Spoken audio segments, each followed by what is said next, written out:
اللہ تعالیٰ ظالموں کو ڈھیل دے رہا ہوتا ہے، ظالم سمجھتا ہے شاید میں حق پہ ہوں، لیکن محدثین نے لکھا دو ظلم ایسے ہیں، دو گناہ ایسے ہیں جن کے اوپر کئی مرتبہ اللہ دنیا کے اندر ہی گرفت کر لیتا ہے۔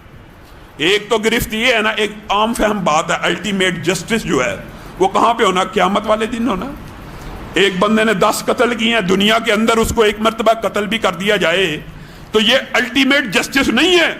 اگرچہ معاشرے کا جسٹس ہے کہ اس کے وجود ناپاک کو معاشرے سے ختم کر دیا جائے، ٹھیک ہے، لیکن اس نے تو 10 قتل کیے تھے، بدلے میں ایک دفعہ ہو رہا ہے۔ اس کا مطلب ہے الٹیمیٹ جسٹس تو قیامت کے دن ہی ملنا ہے، لیکن اللہ کئی مرتبہ دنیا کے اندر بھی بدلہ دے دیتا ہے۔ کن دو جرائم کے اوپر؟ ایک مخلوق کے اوپر ظلم کرنے کے اوپر۔ آج ظلم کی تجارت عام ہو رہی ہے، یہ ظلم کے اوپر اللہ تعالیٰ استدراجی قانون کو بدل کر اسی وقت انتقام منتقم ذوالجلال والاکرام والے قانون کو، انتقام والے قانون کو بھی اللہ تعالیٰ زیر عمل لے آتا ہے، اور اس کی دلائل سینکڑوں ہیں، ہزاروں ہیں۔ چند ایک باتیں سمجھ لیجئے۔ حضرت سعد بن ابی وقاص کیسے کیسے عظیم صحابی ہیں جن کے اوپر بھی الزام لگے۔ سعد بن ابی وقاص کو کوفہ کا حضرت عمر نے گورنر بنا دیا۔ کوفہ کے لوگوں کے بارے میں آپ جانتے ہیں کیسے اللہ معاف کرے بدبخت لوگ تھے۔ حضرت عمر کو شکایتیں بھیجنا شروع کر دی سعد بن ابی وقاص کے بارے میں کہ ایسے ہیں ایسے ہیں۔ حضرت عمر نے بلا لیا، کیا تو ایسے نماز پڑھتا ہے؟ سعد بن ابی وقاص مسکرانا شروع ہو گئے، کہنے لگے میں تو ایسی نماز پڑھتا ہوں عشاء کی کہ پہلی 2 رکعتیں لمبی ہوتی ہیں، دوسری 2 رکعتیں چھوٹی ہوتی ہیں، میں نے تو خود رسول اللہ سے نماز سیکھی ہے، میں لوگوں کو غلط نماز کیسے پڑھاؤں گا؟ حضرت عمر نے کہا مجھے آپ کے بارے میں یہی یقین تھا۔ پھر ہرکارے بھیجے کہ جاؤ اس کے خلاف کوئی گواہ لے کے آؤ۔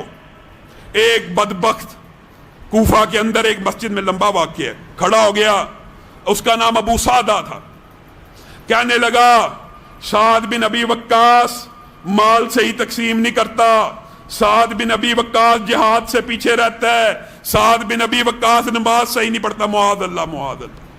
سعد بن ابی وقاص جیسے جلیل القدر صحابی کے بارے میں ایک بندہ صرف خطیب ہونے کی وجہ سے، قادر الکلام ہونے کی وجہ سے الزام لگا رہا ہے۔ حضرت سعد بن ابی وقاص کو پتہ چلا، کہا ٹھیک ہے، میں اپنی صفائی میں کچھ نہیں کہتا، میں یہ مقدمہ اللہ کی عدالت میں پیش کرتا ہوں۔ اگر اس بندے نے ریاکاری کی وجہ سے، زبان کی قادر الکلامی کی وجہ سے، اپنے آپ کو بڑا ظاہر کرنے کی وجہ سے، مجھے حقیر ظاہر کرنے کی وجہ سے یہ کام کیا ہے، تو اللہ تعالیٰ اس کو فقر و فاقے کا شکار کرے، اس کی عمر بڑی کرے، اس کو فتنوں کا شکار کرے۔ اس نے مجھ پہ 3 الزام لگائے، میں اس کو 3 بددعائیں دیتا ہوں۔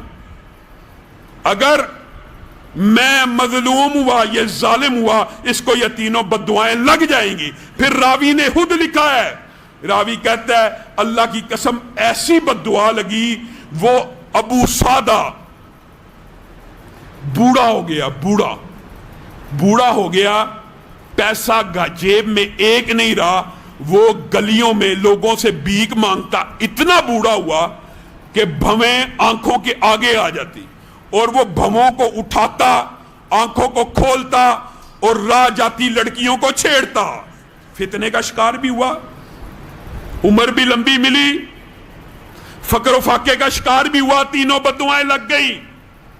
لوگوں نے اسے سمجھایا کیا ہو گیا، اسلامی معاشرہ ہے، اس عمر میں لڑکیوں کو چھیڑتا ہے، جب تیری دل میں خواہش بھی کوئی نہیں، تو کیسا بدبخت ہے، اس عمر میں مانگتا ہے، ایک لوگوں سے مانگتا ہے، پھر ان کی بچیوں کو چھیڑتا ہے، تو کس فتنے کا شکار ہو گیا؟ تجھے اللہ ہدایت نہیں دیتا۔ وہ زبان سے خود کہتا مجھے سعد بن ابی وقاص کی بددعا لگ گئی، میں نے ان کے خلاف ایک جھوٹی گواہی دی تھی۔ ایک جھوٹی گواہی دینے سے آج ظلم، ہم یہ سمجھتے ہیں کہ کبھی یہ بات بھی یاد رکھیے، ضروری بھی نہیں ہے کہ دنیا میں گرفت ہو، لیکن جن 2 گناہوں کی وجہ سے ہوتی ہے ان میں ایک ظلم ہے اور ایک قطع رحم ہے۔